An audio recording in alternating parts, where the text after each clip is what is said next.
근로시간 단축을 위한 근로기준법 개정 논의 역시 쉽지 않습니다. 오늘 국회 환경노동위에서 논의를 했습니다만 합의에 이르지 못하고 파행됐고요. 연내 본회의 처리는 거의 불발되는 거 아니냐 이런 얘기가 나오는데요. 잠시 후 더불어민주당 강병원 의원 연결해서 어떤 쟁점들이 문제인지 설명 들어보겠고요. 서울대병원 간호사의 첫 월급이 36만 원이다. 얼마 전 있었던 이 폭로 기억하시죠? 이 폭로를 계기로 고용노동부가 다음 달 서울대병원 등 6개 종합병원에 대한 근로감독에 들어간다는데 이 폭로의 주인공 서울대병원 노조 최원영 문화부장의 이야기 들어보겠습니다. 7시 5분 시작되는 2부에서는요. 참여연대가 선정한 의인 이야기를 들려드립니다. 최순실 비리를 처음 제보한 가족 등 7명이 2017년 참여연대 의인으로 선정됐다고 하는데 이 시대 의인들 어떤 분들인지 참여연대 박근용 공동사무처장의 설명 들어보고요. 외신에 보도된 우리 모습 살펴보는 밖에서 본 한국까지 2부 시간에 준비하겠습니다. 잠깐 광고 듣고 출발하죠. 국회 환노위는 오늘 주당 근로시간을 68시간에서 52시간으로 단축하는 내용의 근로기준법 개정안을 논의했는데 이견을 좁히지 못하고 결국 파행됐습니다.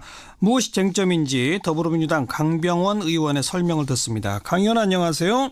예, 안녕하십니까. 우리가 주 5일제 근무고 하루 8시간이면 5, 8, 2, 40, 40시간 아닌가요? 예, 일주가 40시간 근무하게 돼 있죠. 근데 52시간은 뭐죠? 그 일주에 12시간의 연장 근로가 허용되게끔 근로기준법에 되어 있습니다. 예. 근데 68시간은 뭐예요, 그럼?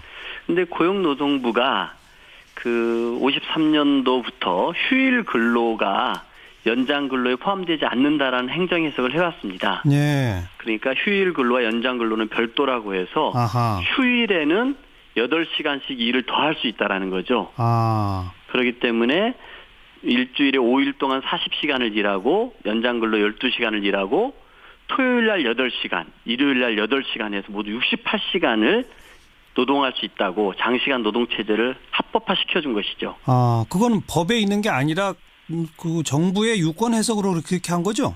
예, 그렇습니다. 행정 해석일 뿐입니다. 예. 그런데 근로기준법 개정안은 지금 뭘 그래서 바꾸자는 겁니까? 제가 봐서는 바꿀 하등의 이유가 없습니다. 예.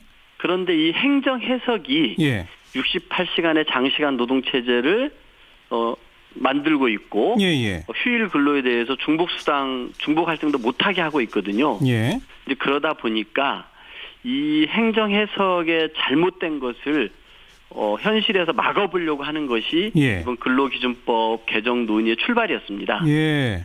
아니 그냥 행정 해석만 바꾸면 되는 거 아니에요?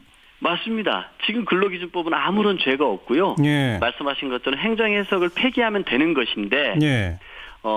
일부 이제 의원님들께서는 갑작스럽게 행정 해석을 폐기하면 예. 여러 기업들 현장에서 혼란이 오고 예. 중소기업들이 갑작스럽게 일하는 시스템을 바꾸고 인력을 더 충원해야 되는 혼란이 있으니 유예 기간을 좀 두자. 아하. 이런 논의에서 출발됐습니다. 지금 그럼 여야 간의 그 이견 때문에 오늘 파행됐다는데 제일 큰 쟁점이 뭡니까?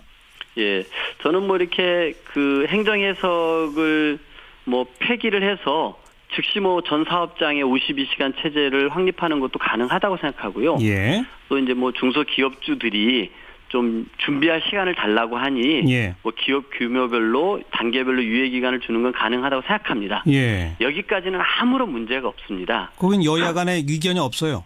그렇습니다. 예. 그런데요. 그런데 예. 이 준비 기간 동안에 예. 이 중복 할증이 안 되고 있다고 말씀드렸지 않습니까? 중복 할증이라는 게 뭐죠? 그 휴일 근로를 할 경우에는 예. 연장 근로이자 휴일 근로이기 때문에 예. 그 중복 할증을 해줘야 됩니다. 아, 그러니까 통상 임금의 200%를 줘야 된다. 그렇습니다. 예. 지금 그러니까 보통 그냥 그 연장 근로 야근하면은 150% 주죠. 맞습니다. 예. 근데 휴일날 근무하는 거는 이 연장 근로이면서 휴일 근로니까 200% 주자 이거군요. 그렇습니다. 그런데요. 그런데 행정 해석에서 이거를 150%만 주자고 하고 있거든요. 예. 그래서 기업들이 현재 휴일날 나와서 일하는 노동자들에게 150%밖에 안 줍니다. 예. 근데 근로기준법에는 중복 할증을 해서 200% 주게 돼 있거든요. 예. 그러면 행정 해석이 잘못됐다고 지금까지 주장을 해왔고 그렇죠. 24일 날 저희 환노위 상임위원회에서 고용노동부 장관이 잘못됐다고 사과를 했거든요. 그런데요. 행정에서. 그러면 잘못됐다고 사과했다는 얘기는 예. 이 휴일 근로에 대해서 150%만 주고 있는 것이 잘못됐다는 거 아닙니까? 예. 중복 갈등을 해야 된다는 것이 인정한 것이죠. 예. 근데 이거를 환노위에서 중복 갈등 필요 없고 150%만 주자라고 어허. 입법화하려고 하는 게 이번 이 파행의 원인이었습니다. 아니 그러면 법을 개혁하는 거로군요. 그렇습니다. 예. 예. 그렇기 때문에 양대 노총도 노동자들도 반대를 했던 것이고요. 예. 본인들이 정당하게 일하고 있는 노동의 대가를 당연히 휴일에 받아야 되는데 200%를 예. 이거를 어떻게 입법부가 나서가지고 예. 잘못됐다고 행정해석을 비판했으면서도 예. 행정해석을 합법화시켜주는 법을 하겠다고 합니까? 간단히 말하면 그 주 5일 8시간씩 해서 40시간 근로가 이제 법의 원칙이고 예. 좀 야근이 필요하면 12시간까지는 이 초과 근로를 시켜라. 대신에 150% 줘라.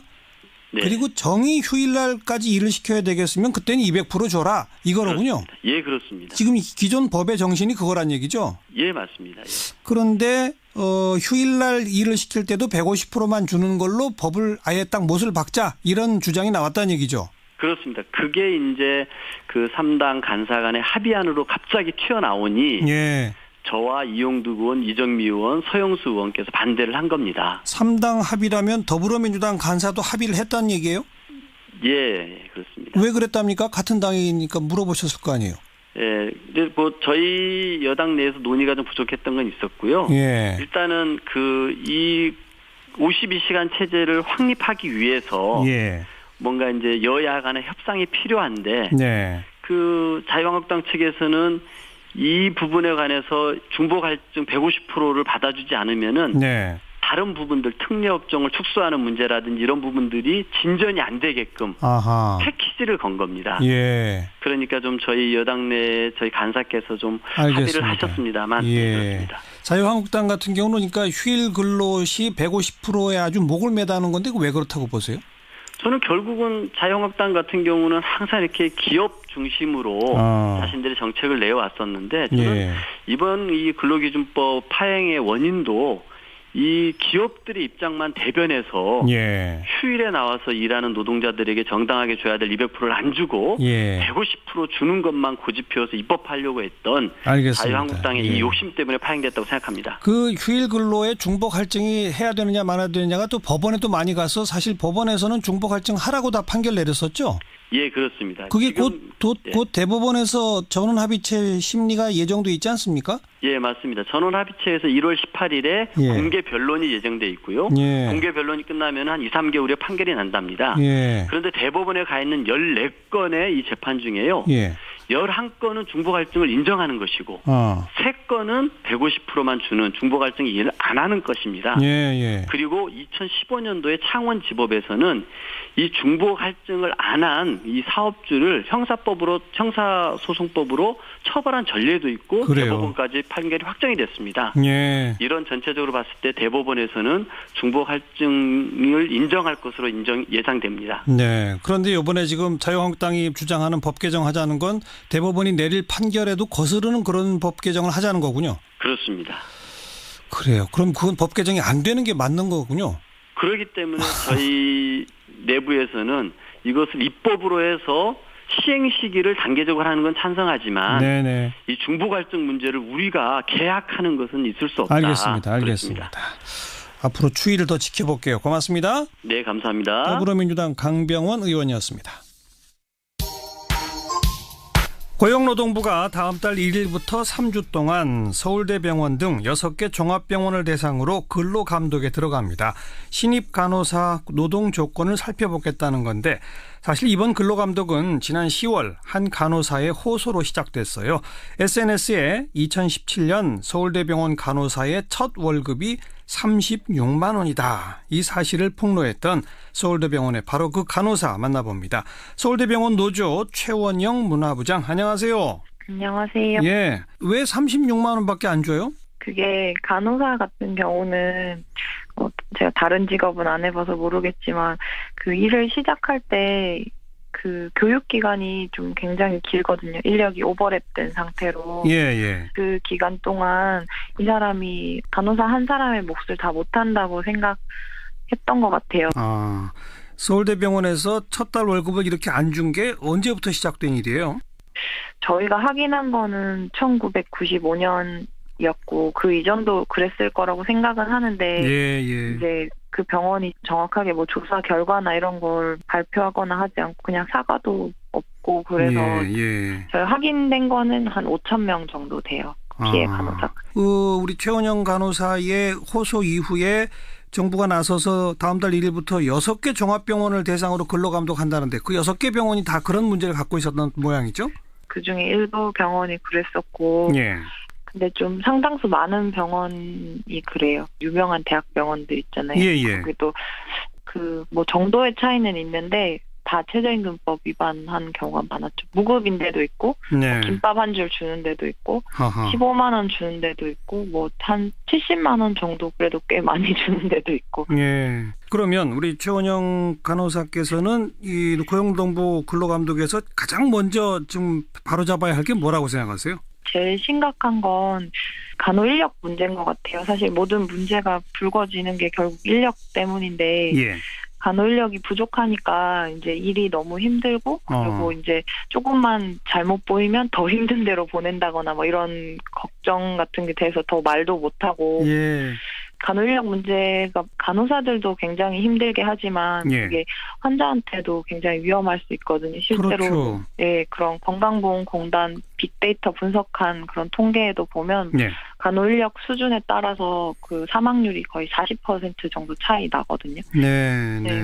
지금 그것뿐만 아니라 이제 간호사 수를 간호 등급상으로는 다 어지간한 대학병원이나 이런 데 병원 명성이 있기 때문에 1등급을 유지하거든요. 예. 근데 그 등급제 매기는 게 실제 간호사가 지금 몇 명의 환자를 보는지가 아니라 병상 수에 따라서 간호인력 고용된 뭐 그런 수기 때문에 병원에서 실제로 어떻게 운영하는지는 병원 마음인 거잖아요. 예를 들면은 그 저희 병원에 점오프라는 게 있는데 점오프? 네, 점오프가 뭐냐면 오늘 예를 들어서 내가 3시까지 출근하기로 한 스케줄인데 3시쯤 해가지고 환자들이 많이 퇴원하고 새로 입원하는 환자가 없고 그래서 환자가 좀 줄었잖아요. 예. 그러면은 이제 한두 시간 전에 전화해서 출근하지 말라고 하는 거예요.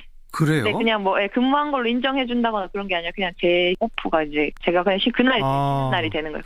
예. 실제로 운영되는 것도 이제 그런 식으로 약간 뭐 엿장수 맘대로 인력 간호사 한 명당 뭐 환자 몇 명 보게 했다가 또 막 그렇게 점오프를 줘서 출근 안 했다가 갑자기 환자들이 막 밀려오거나 이랬을 때 간호사가 담당하게 되는 일이 막 많아지고 또 어떨 때는 그런 적도 있었어요. 중환자실에서 이제 침상 이제 환자가 많이 빠져서 비어가지고 점오프를 줬는데 그 갑자기 산모가 아기 낳고서 피가 안 멎어서 이제 굉장히 좀 심각한 상태가 돼서 급하게 빈 베드가 있으니까 의사들 그 빨리 중환자실에 환자 보내내리라고 이렇게 했는데 그쪽에서 저희는 못 받는다고 막 그래서 좀 크게 문제가 됐던 적. 간호사가 없어서 빈 베드가 있는데도 중환자를 못 받는다? 네, 간호사. 아니, 그러니까 환자가 언제 올지 모르니까 필요 인력은 대기시켜야지 그냥 출근도 하지 말라고 하는 게 이게 좀 문제가 있군요. 네, 그렇죠. 근데 그게 이제 나중에 위험한 상황으로도 이어지기도 하는 거예요. 환자의 생명에 직결되는 문제겠죠. 그렇죠. 간호사 일이 특히 종합병원 같은 경우 너무 힘들어서 다들 일찍들 퇴사한다면서요? 네, 거의 1년 미만 간호사들 중에서 한 30% 정도가 사직하고 저랑 같이 중환자실에 입사했던 동기 중에서도 3분의 2가 다 그만뒀어요. 그래요? 네. 아니 그 간호사 되려면은 공부도 굉장히 오래 어렵게 해야 하는데 실습도 많이 받고 근데 아예 그냥 그만두고 간호사 일을 안 해요? 네. 병원이 너무 힘들어서 떠난 거기 때문에 이제 다른 병원도 똑같을 거잖아요. 그래서 다시 임상으로 돌아오는 경우는 잘 없어요. 제가 알기로도 면허 가진 간호사 중에 한 절반 정도는 장롱 면허라고 하더라고요. 그래요. 네. 이게 뭐 간호사들이 그 선정적인 장기자랑으로 일단 문제 제기가 됐는데 그게 일파만파로 확대되면서 첫 월급 제대로 안 준다. 간호사 인력들이 너무 적다. 뭐 이런 식으로 계속 문제가 확대되고 있단 말이에요. 지금까지 이렇게 모든 문제들이 잠재돼 있었는데 왜 지금까지 이런 게 안 알려졌을까요? 사회적으로? 일단 간호사 그 조직이 약간 군대 문화 같은 게 좀 있어요. 그래서 약간 상명하복이라고 해야 되나? 왜 군대도 전시 상황에 빨리 움직일 수 있게 좀 위계 질서가 되게 좀 강하잖아요. 예. 병원도 이제 응급 상황이니까 그렇게 해야 되면서 그런 문화가 생긴 것 같은데 거기다가 이제 일이 너무 힘드니까 예.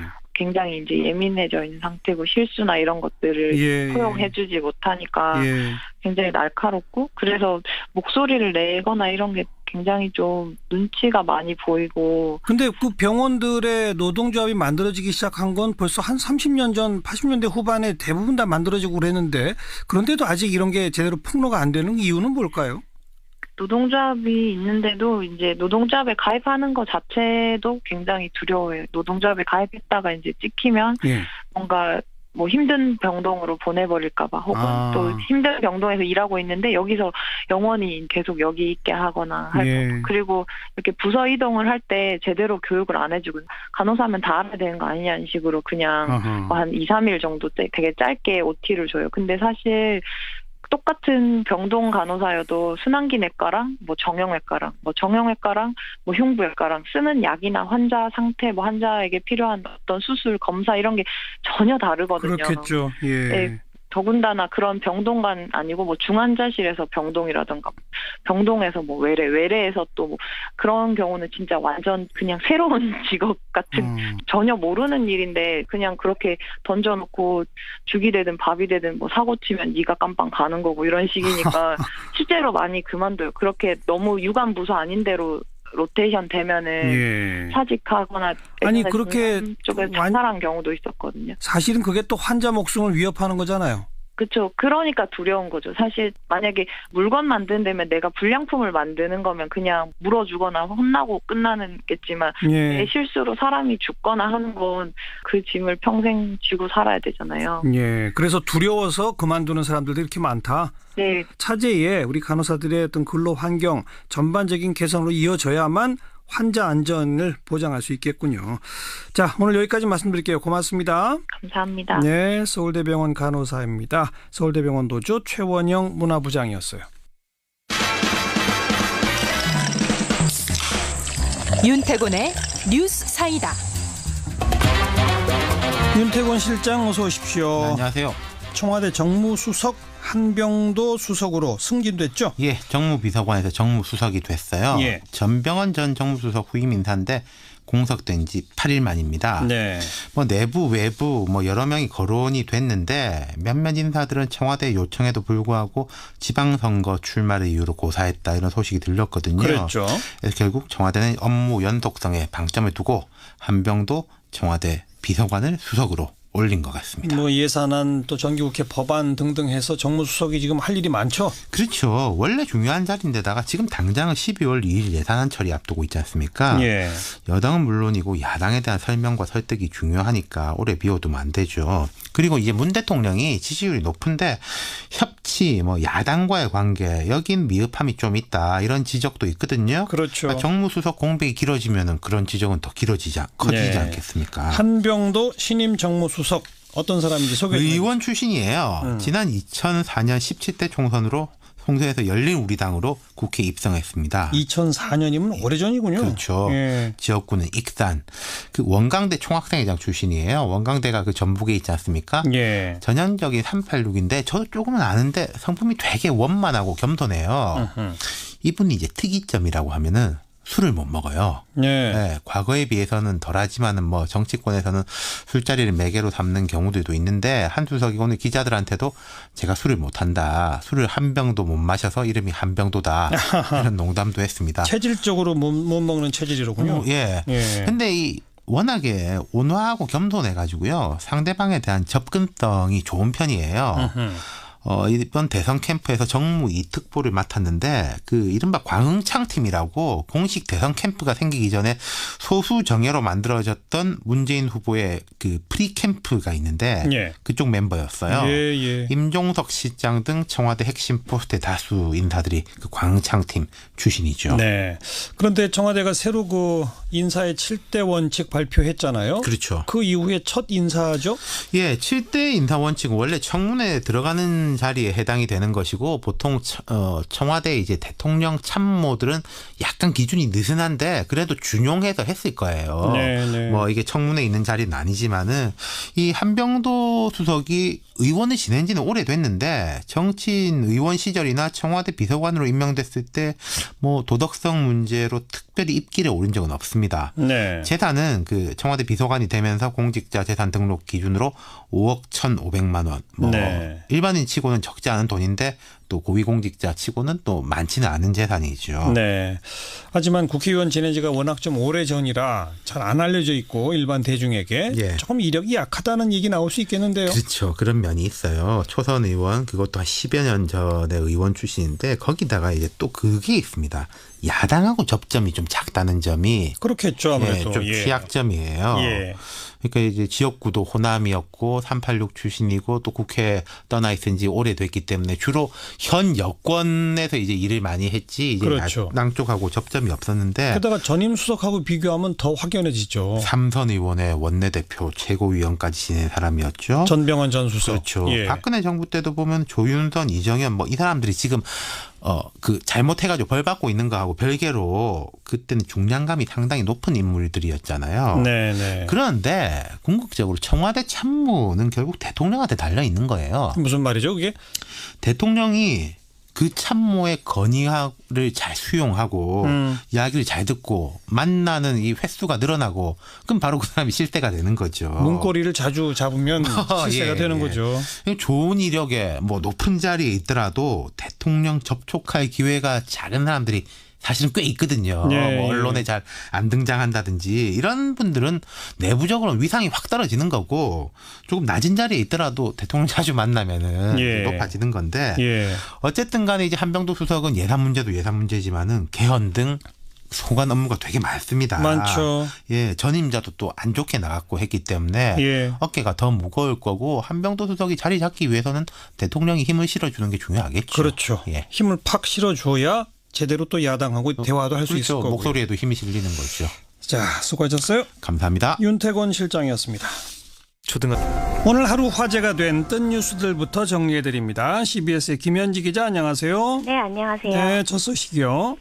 네, 중견 배우 이미지 씨가 숨진 지 2주 만에 발견되면서 안타까움과 충격을 주고 있습니다. 네. 서울 역삼동의 한 오피스텔에서 옆집에서 심한 냄새가 난다는 신고에 경찰이 출동했는데 문을 열고 들어갔을 땐 이미 숨진 상태였다고 합니다. 사인은 신장 쇼크로 잠정 결론났습니다. 왜 그렇게 늦게 발견됐죠?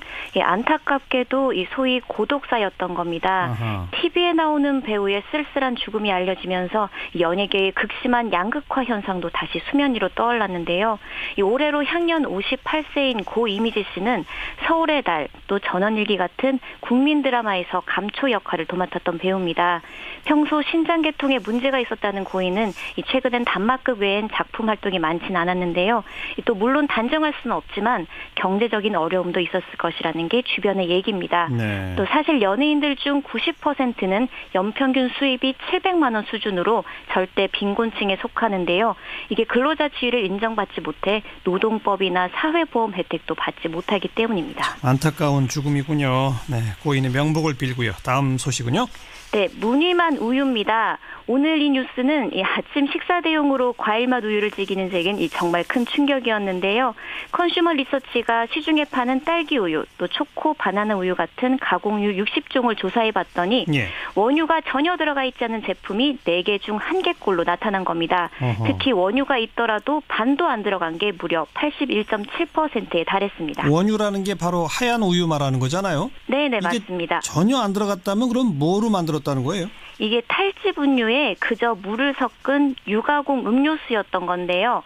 더 심각한 건 이렇게 원유가 들어가 있지 않은 가공유를 우유로 표기해도 법적으로 문제가 되지 않는 겁니다. 그래요? 농림부가 어차피 성분이 비슷하니 우유로 표시할 수 있다고 유권 해석을 내렸더라고요.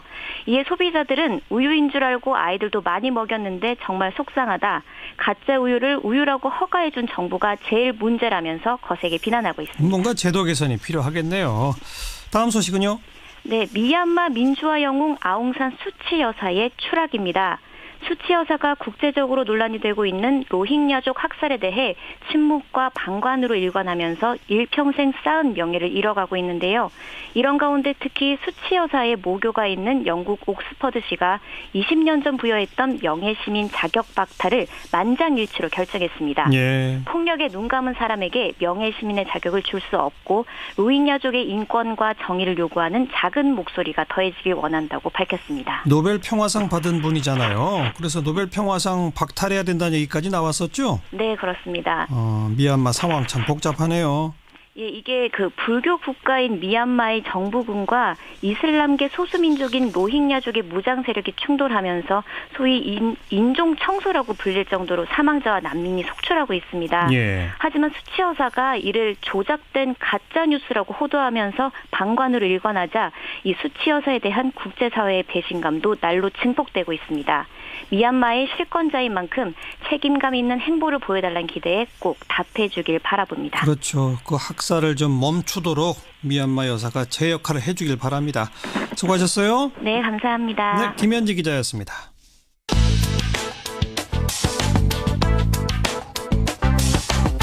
궁금한 뉴스, 만나고 싶은 사람.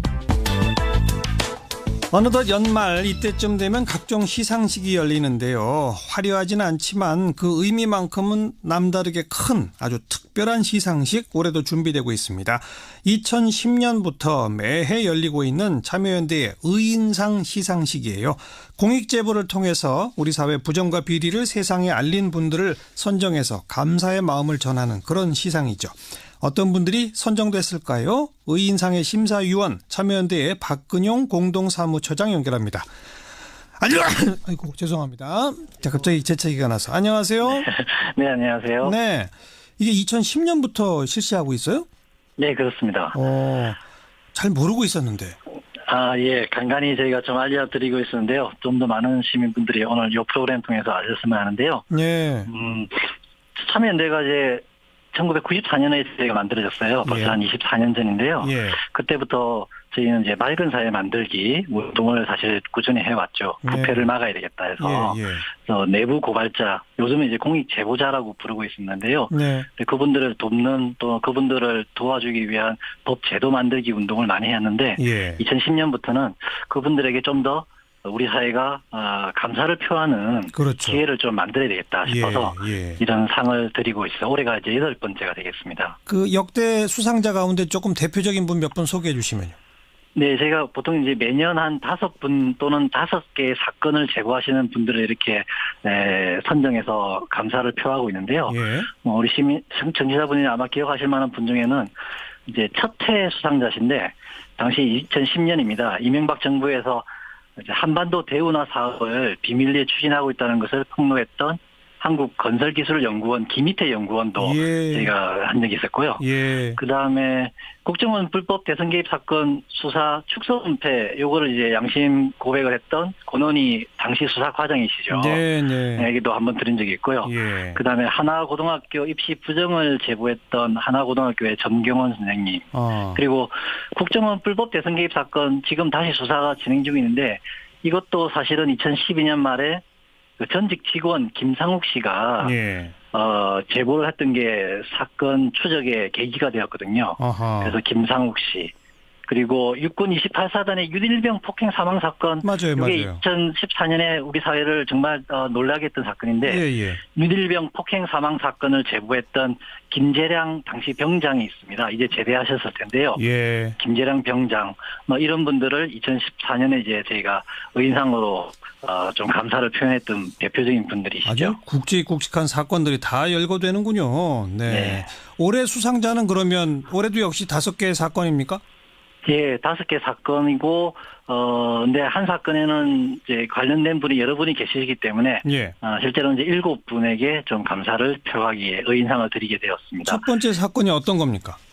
우선은 아무래도 모든 국민들의 그 놀라게 했던 박근혜 최순실 게이트 사건의 공익 제보자 중에 한 분이신데요. 한겨레 신문이라든지 언론에 결정적인 제보를 했던 분인데, K스포츠 재단이 최순실 씨 그리고 박근혜 대통령 안종범 수석 이 사람들이 관여해서 기업들의 돈을 뜯어낸 곳이다. 이런 점을 이제 정확하게 구체적으로 자료까지 제공을 했던 정현식 당시 K스포츠 전직 사무총장이 있습니다. 맞아요. 예. 정현식 선생하고 근데 알고 보니까 그분의 가족분들이 또 결정적으로 제보하는데 많이 기여를 했더라고요. 그래요? 부인 되시는 분하고 아드님하고. 예. 그래서 정현식 전 K스포츠 재단 사무총장과 그 가족분, 부인과 아드님 이렇게 저희가 선정을 했고요. 부인과 아드님이 어떤 역할을 했어요? 아드님 경우에는 이 정현식 씨가 결정적인 제보하기 이전부터 자료를 잘 모아서 그 언론 기자들에게 자료를 조금씩 제공을 하고 있었고요. 그리고 부인과 아드님이 아버지를 좀 더 적극적으로 설득해서 네. 우리 같이 양심 고백을 하자.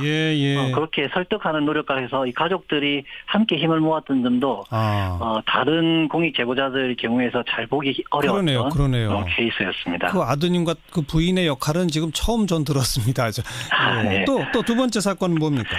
그다음에는 언론에 통해서 많이 알려져 있어서 오늘은 간단하게 설명드리고 싶은데 현대자동차 엔진 결함. 그다음에 미국에서는 리콜을 했는데 한국에서는 리콜을 안 실시하던. 그 현대자동차에 계시던 부장님이죠. 맞습니다. 현대자동차의 엔지니어였던 김광호 부장님. 네. 결국은 현대차로부터 여러 가지 이제 압박을 받다가 명예퇴직하는 걸로 해서하고는 그냥 합의가 이루어져서 지금은 나오셨는데요.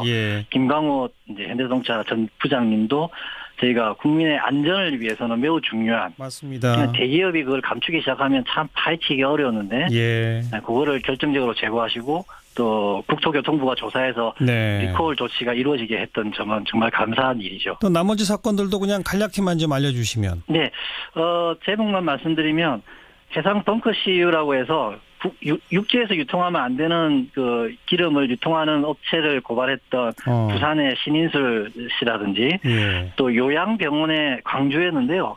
요양병원 원장이 이제 치매를 앓고 있는 노인을 폭행했는데 그걸 경찰이 조사하려고 하자 CCTV를 폐기하라고 지시를 내린 적이 있더라고요. 근데 이제 그런 폭행 사실 은폐 행위를 제보했던 요양병원 직원 이명현 선생 이런 분들을 저희가 너무나 소중한 분들로 이번에 선정을 했었습니다. 네. 그럼 시상식이 언제입니까? 올해는 12월 1일 이번 주 이제 오는 금요일 저녁입니다.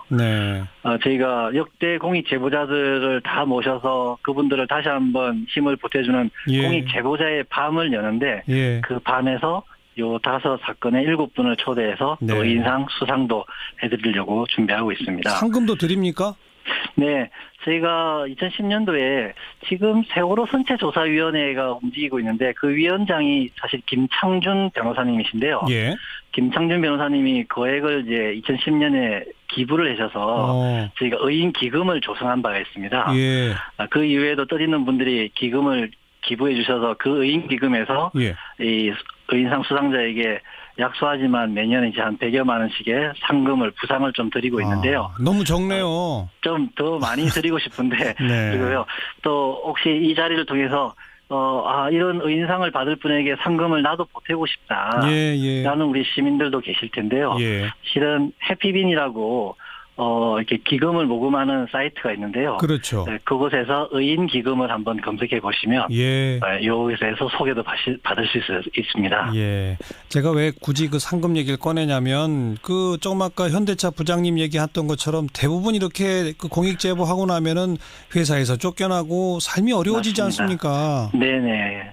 더 좀 도와드려야죠. 맞습니다. 그래서 사실은 국민권익위원회나 이런 국가기관에 구조금 또는 보상금 제도가 있는데 이걸 받기가 너무 어렵거나 또 그 금액이 아직은 미미하거든요. 특히나 이제 실직을 한 경우에 그 소득의 상실분에 대한 보상이라든지 이게 너무 없어서 정부 차원에서의 제도 보완도 매우 필요하고요. 그렇죠. 지금 다행히 아름다운 재단이라고 하는 공익재단을 통해서 참여연대와 함께 올해 같은 경우에도 한 10여 분의 실직한 공익 제보자들을 돕는 그 생계비 지원 사업을 저희가 지금 진행하고 있습니다. 그래서 민간 영역에서 많은 시민들이 뜻을 모아서 이렇게 어떻게 보면 우리가 그분들에게 많은 빚을 짓거든요. 그럼요. 최악의 부패가 더 심해지기 전에 적발하도록 해주신 점. 알겠습니다. 또 우리가 미처 몰랐던 걸 알게 해준 이런 고마운 분들을 이번 기회에 한 번 더 저희도 도와드리고 싶은 마음입니다. 이건 국회에서 빨리 법을 좀 만들어가지고 정부가 도와야 할 일입니다. 참여연대는 아름다운 재단이 해야 할 일이 아니고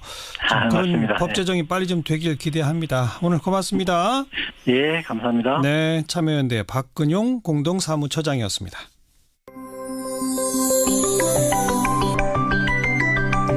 사운드 오브 뉴스 시간입니다. 김민아 기자 어서 오세요. 안녕하세요. 네, 오늘 들어볼 소리는요. 자유한국당 신재철 의원이 문재인 대통령과 임종석 청와대 비서실장, 서훈 국가정보원장, 윤석열 서울중앙지검장을 형사 고발해야 된다 이렇게 주장을 했는데요. 그래요? 이 목소리를 한번 들어보시죠.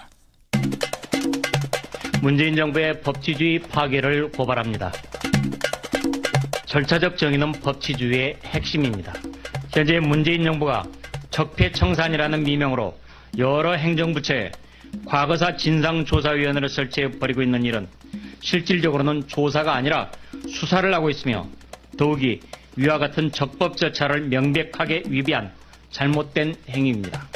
문재인 대통령과 임종석 비서실장, 서훈 국정원장과 윤석열 서울중앙지검장을 법치 파괴의 내란죄와 국가기밀 누설죄 등으로 형사 고발해야 합니다. 심재철 의원 지금 국회 부의장이죠.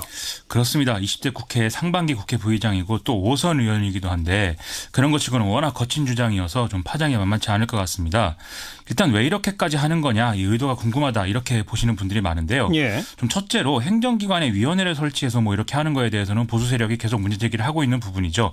예를 들어서 국정원의 기밀 자료를 민간인이 포함된 국정원 개혁위가 들여다보는 게 이게 법적으로 뭐 옳은 거냐 뭐 이런 얘기 계속 하는데요. 예. 또 이런 부분이 있는가 하면 둘째로 심재철 의원 본인이 뭐 비박계 의원으로 분류가 되는데 자유한국당 차기 원내대표 후보군 중에 한 명으로 또 거론되기도 한다는 점입니다. 네. 뭐 일각에서는 경기도지사 나가는 거 아니냐 이런 얘기도 나오는데 뭐 본인은 아니라고는 하는데요. 하여간 좀 이런저런 정치적 입장들이 작용한 그런 행위 아니겠느냐 이런 해석들이죠. 현직 대통령, 청와대 비서실장, 국가정보원장 다 고발해야 된다. 근데 왜 서울중앙지검장이 또 거기 들어갔죠? 그러게 말입니다. 이게 같이 급을 맞추려면 당연히 뭐 검찰을 문제 삼기 위해서는 검찰총장을 거론해야 옳을 것 같은데 그렇죠. 서울중앙지검장을 얘기하고 있습니다. 근데 이거와 관련해서는 김관진 전 장관 등의 어떤 구속영장 기각 이후에 윤석열 지검장 중심으로 한 적폐청산 수사 진행한 이 수사팀들이 좀 고립될 위기다. 이 점을 좀 같이 봐야 될 것 같습니다. 어떤 점에서요?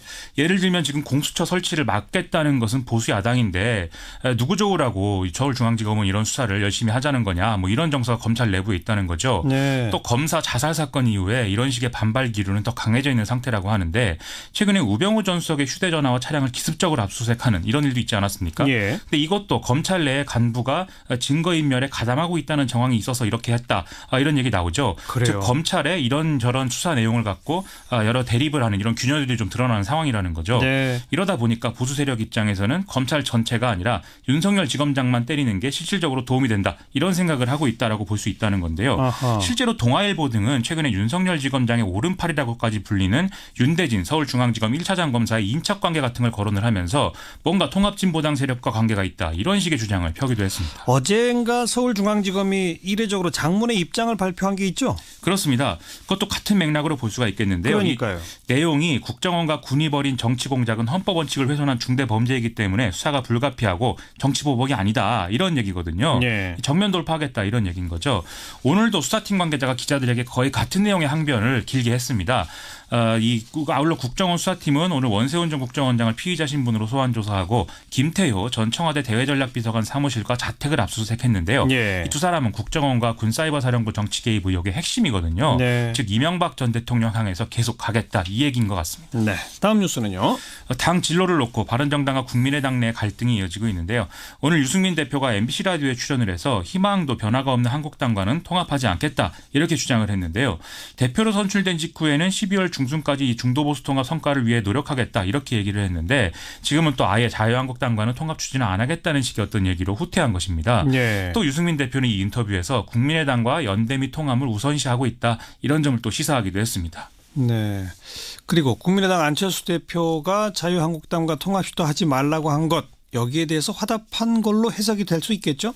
그렇습니다. 이게 어제 안철수 대표가 이 자유한국당과 바른정당의 통합 논의에 대해서 안 될 시도는 안 하는 게 낫다라면서 유승민 대표의 보수 통합론을 비판을 했거든요. 그리고 또 친안철수계로 분류되는 다른 의원들도 유승민 대표가 명확한 입장 표명해줘야 된다 이렇게 요구를 했는데 네. 이것은 이제 국민의당 내의 통합 반대론자들이 바른정당과의 통합은 결국 자유한국당까지 포괄하는 신3당 합당으로 귀결될 것이다 이렇게 비판하는 것에 대한 대응으로 이제 봐야 될 것 같습니다. 예. 문제는 유승민 대표가 여기에 호응을 하는 모양새가 되면서 바른정당 내부에서 또 파열음이 나오고 있다는 것입니다. 어떤 파열음이에요? 오늘 남경필 경기도지사가 블로그에 글을 올렸는데요. 통합에도 순서가 있고 중도보다 보수 통합을 우선해야 된다 이런 내용인데 그래요? 사실상 국민의당만 대상으로 하는 통합에 제동을 걸겠다라는 얘기로 받아들여지고 있다는 거죠.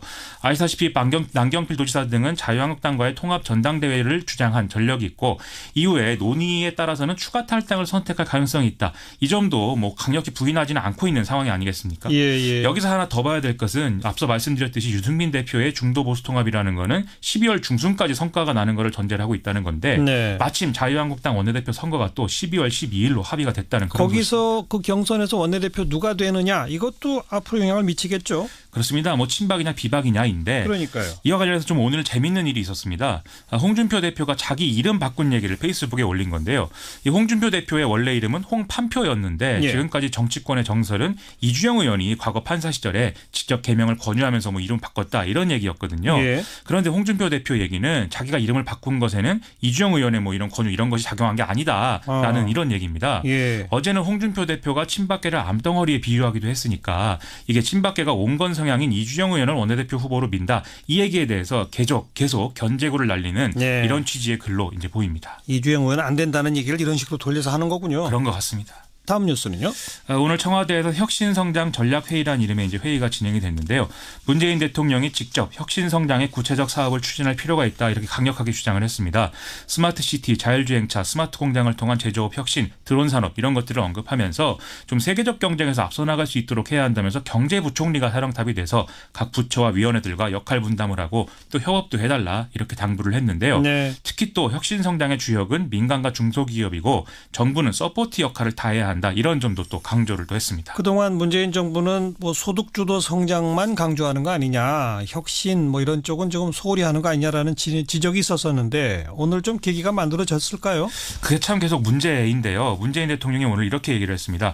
이 4차 산업혁명위원회를 만들고 추경과 내년도 예산에 혁신성장 예산 반영도 했는데 잘 안 되고 있다. 그러면서 당정청이 좀 긴밀히 협의를 해서 야당이 법안과 예산안 처리하는데 초당적 협조를 할 수 있도록 해달라. 이렇게 주문을 했는데요. 예. 말은 이렇게 했지만 결국 야당을 일부 압박하는 그런 모습 보인 것으로 또 해석이 되고 있습니다. 야당 압박용이다. 네. 그렇죠. 다음 뉴스는요?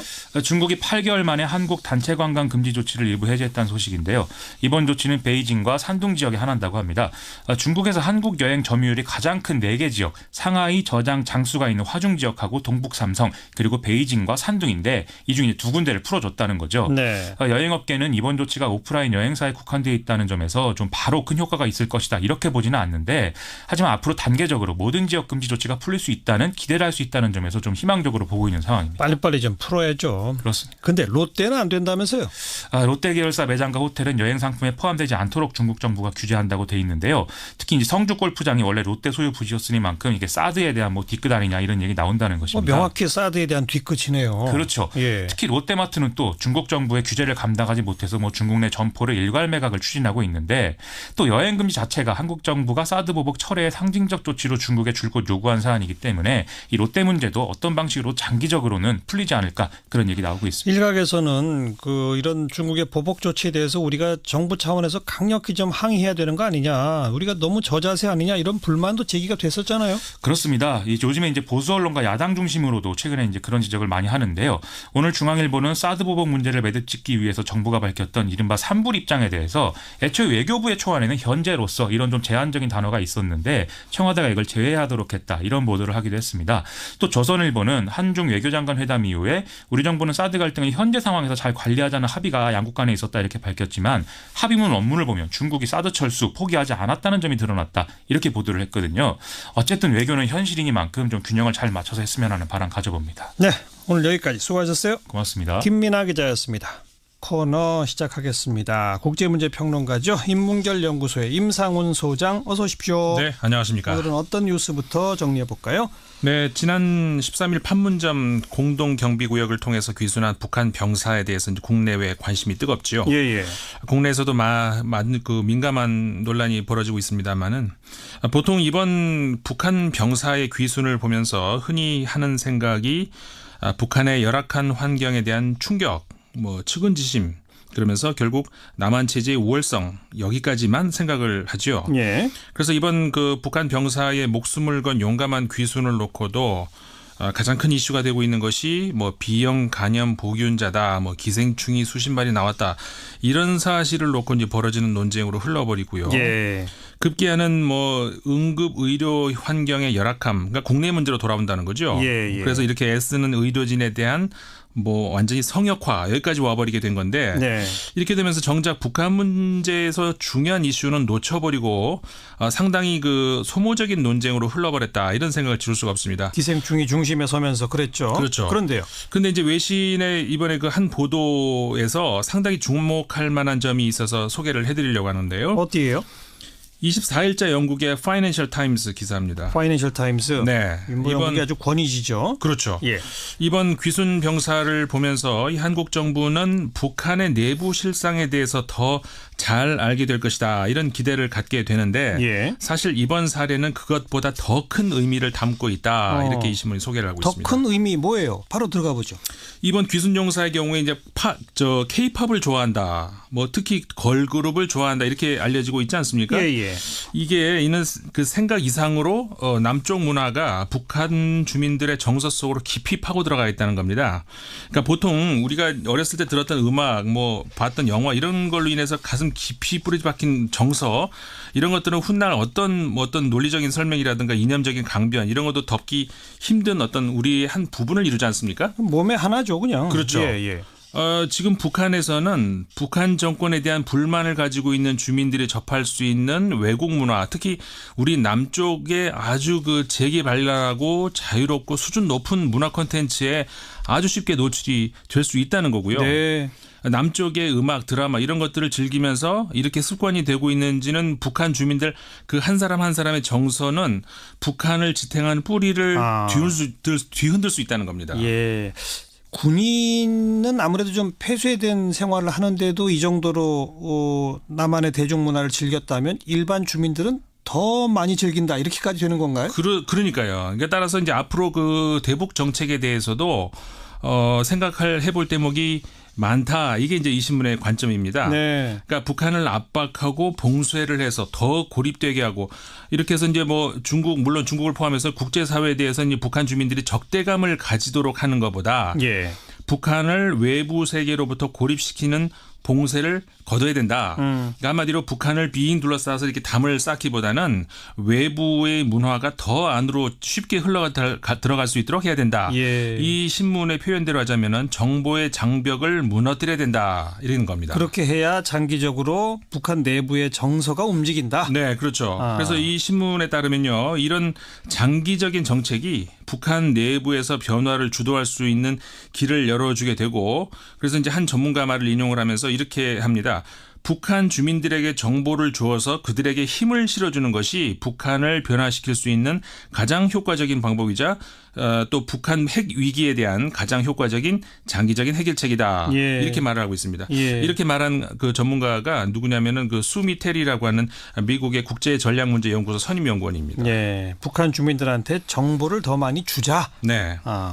보통 왜 문화 외교 이런 얘기 하잖아요. 그렇죠. 근데 적대 국가한테도 그 전략이 통한다. 그렇죠. 이 말이군요. 그러니까 이 신문이요, 그 탈북 지원 단체 중에 하나인데 이게 링크라고 합니다. 이게 뭐의 약자냐면 Liberty in North Korea 약자인데요. 예. 이 링크에 박석길 정보본부장과 인터뷰를 또 싣고 있는데 이 박 본부장은 현재 그 대부분의 그 대북 정책이 안보 문제 아니면 단호한 어법 사용 아주 이런 데만 집중을 하고 있는데 이렇게 하는 거는 결국 북한이 원하는 대로 딸려가고 있다는 겁니다. 예.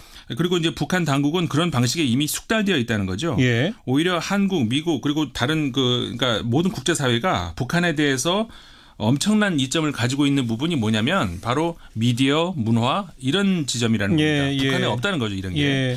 북한은 핵무기를 당장 포기할 의사가 지금으로선 전혀 없어 보입니다. 결국 핵무기를 보유한 북한을 상대해야 되는 상황을 배제할 수 없는 상황에서 이 북한이 가하고 있는 위협을 끝내는 방법은 북한 정권이 변하거나 아니면 정권이 바뀌는 일인데 이걸 뭐 우리가 무력으로 하기에는 뭐 우리가 치러야 되는 비용, 희생 엄청나지 않습니까? 그러니까 북한 정권에 대해서 할 수 있는 전통적인 대응 방식에도 한계가 있다는 것이 드러난 이상 그러니까는 현상 유지, 그러니까 리스크 관리 이것과 함께 장기적으로 이 북한 정권이 주민들에게 더 이상 지지할 수 없는 정권이다라는 그런 인식이 팽배해졌을 때 그렇게 된다면은 북한 정권은 전쟁이라는 아주 불안정한 상황은 절대 만들 수가 없게 된다는 거죠. 미디어, 문화 이런 지점에 주목하라. 조금 구체적인 방법도 좀 제시하나요? 네, 일단 북한 주민 특히 청년들이 외국 영화, 음악 이런 데 친숙하게 해야 된다는 건데 그렇게 하기 위해서는 질적인 또 양적인 측면에서 이 라디오 송신을 북한으로 들어갈 수 있는 라디오 송신을 개선해야 된다. 이런 전문가들이 많이 지적이 있다. 이렇게 신문을 소개하고 있는데요. 좀 전에 말씀드렸던 박석길 링크 본부장 말을 다시 인용을 하고 있는데 이렇게 말을 합니다. 북한 주민들을 위한 보다 다양한 맞춤형 라디오 미디어 콘텐츠가 필요하다. 그러니까 요컨대 지금 핵무기를 보유하고 있는 나라들을 뭐 안보리 상임이사국 외에도 파키스탄, 뭐 이스라엘, 인도 있지 않습니까? 이들이 핵무기를 보유하고 있다고 해서 과연 미국과 전쟁을 한다는 걸 우리가 상상할 수 있겠습니까? 못하죠. 그러니까 이 점을 생각을 하면은 북한이 핵을 보유한다고 해도 정작 할 수 있는 것이 많지 않다는 걸 알 수 있고요.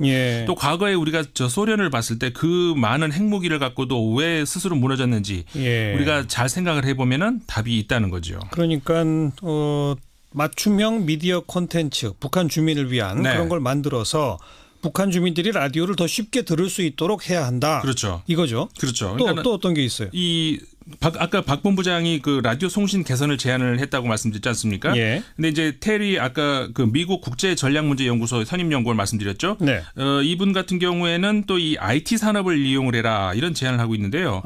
그 일례로 현재 지금 구체적인 계획이 있는 것이 인공위성을 통해서 사하라 산하 미남의 아프리카 지역 여기다가 인터넷을 연결하는 그런 페이스북 계획을 지금 들고 있거든요. 그러니까 현재 해외 매체가 만들어내는 방대한 정보 이런 것들이 많은 활동가들이 네트워크를 연결해 가지고 북한 이주 노동자들을 통해서 북한에 굉장히 많이 밀반입되고 있다는 겁니다. 그래요.